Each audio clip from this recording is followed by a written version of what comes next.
खुद उपासक उपासिकाओं, बाबा साहब के दुनिया से जाने के बाद भी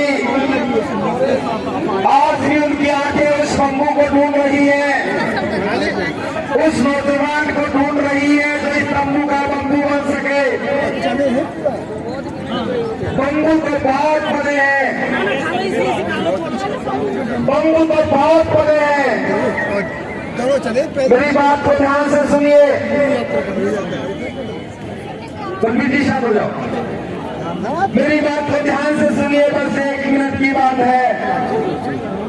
हमारे समाज में बम्बू तो बहुत बने हैं, लेकिन वे बाबा साहब के तंबू के नहीं बने हैं। उन्होंने तंबू भी अपना बनाया और बम्बू भी अपना बनाया।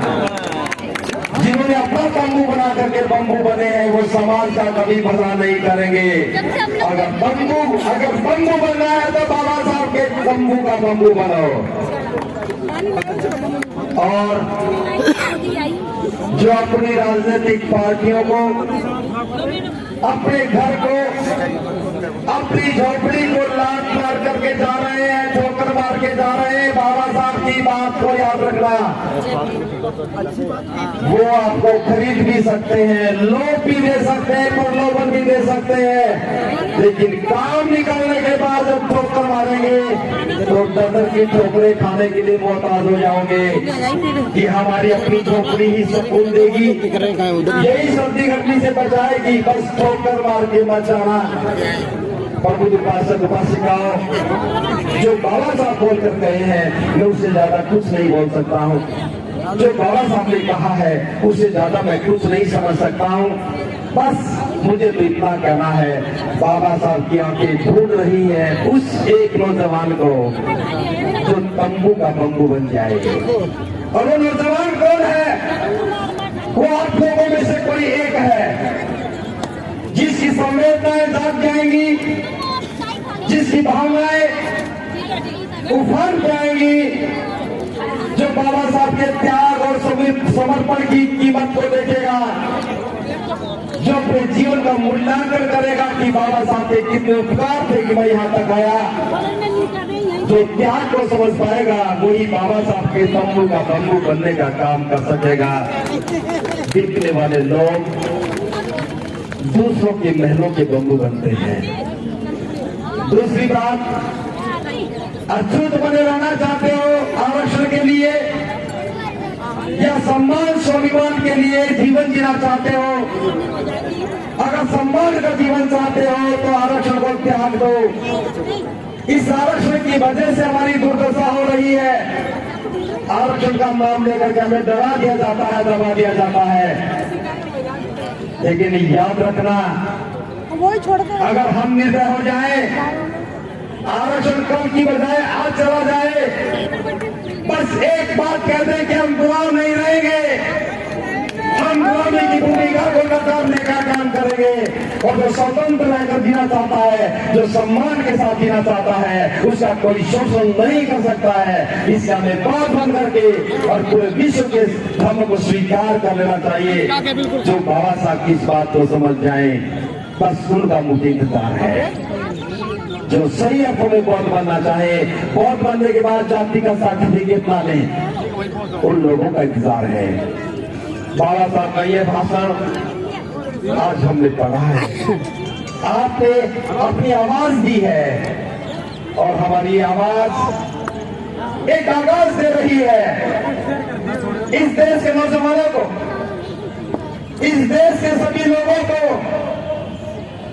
जहां महापुरुषों का दिमाग लगा है, वहां में दिमाग लगाने की आवश्यकता नहीं है। इस पुस्तक में लिखा एक एक शब्द बाबा साहब के द्वारा कहा हुआ, एक एक शब्द हमारे लिए दिशा निर्देशन है। बस इस भाषण को 100 बार पढ़ना है।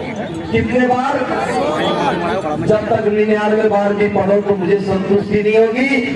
और जिस दिन आप 100 बार पढ़ लोगे, मुझे पूरा भरोसा है कि बाबा साहब के तंबू का बम्बू आप ही बन करके निकलोगे। बस समझ लेना चाहिए, आप चाहे एक बार में समझ जाए, चाहे 100 बार में समझ जाए।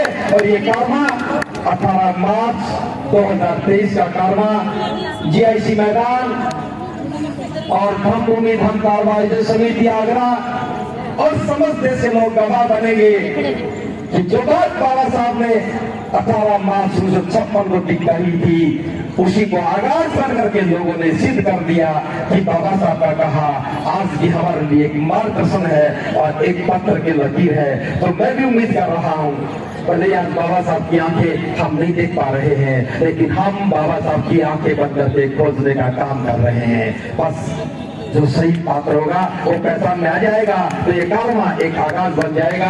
इन्हीं शब्दों के साथ आपने मेरी बात को ध्यान से सुना। आप सबका बहुत बहुत मंगल हो।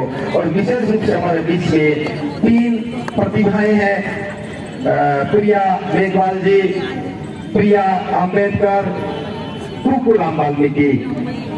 इन तीनों के बारे में जब हमने अखबार में पढ़ा, कारवा की तैयारी करते करते जब सुना, तो हमारे टीम के लोगों की इच्छा थी कि 2 प्रतिभाएं हमारे मंच पर आए और इन दोनों को खोजते खोजते तीसरी से भी मुलाकात हो गई। मैं जालंधर में गया हुआ था, वहां के लोगों से जिक्र किया कि कुकुराम जी के घर पर चलना है। जब सारी बात बताई तो मैं फगवाड़ा से नाम है सुमन साहब, पूरा नाम भूल गया हूँ, हरवर्धन सिंह सुमन ने कहा हमारे जालंधर में भी एक प्रतिभा है जो पर्वतारोही है, हिमालय पर्वत की कई चोटियों को पार कर लिया है, अब माउंट एवरेस्ट की तैयारी है, क्या उन्हें भी मौका मिलेगा?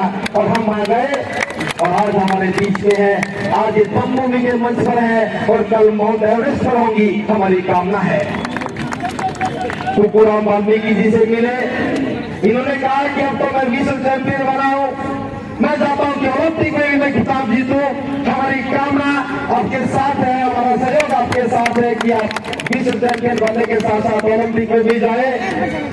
और प्रिया मेघवाल जी से मैं आज ही मिल रहा हूं, कोई बातचीत नहीं हुई, लेकिन कामना हमारी यही है कि आप भी आगे बढ़े, ओलंपिक में जाए और समाज का नाम रोशन करें। आपको देख करके न जाने आज कितने युवाओं की धड़कनें तेज हो गई होंगी, कितनों के संकल्प जाग गए होंगे और तमभूमि के इस कारवां के आयोजन में जो एक आगाज निकला है, उस आगाज में आपका भी प्रभाव है, आपकी बॉडी का प्रभाव है, आपके निश्चय का प्रभाव है। और मैं एक बात कहना चाहता हूँ, गरीबी बाधाएं पैदा कर सकती है लेकिन रोक नहीं सकती।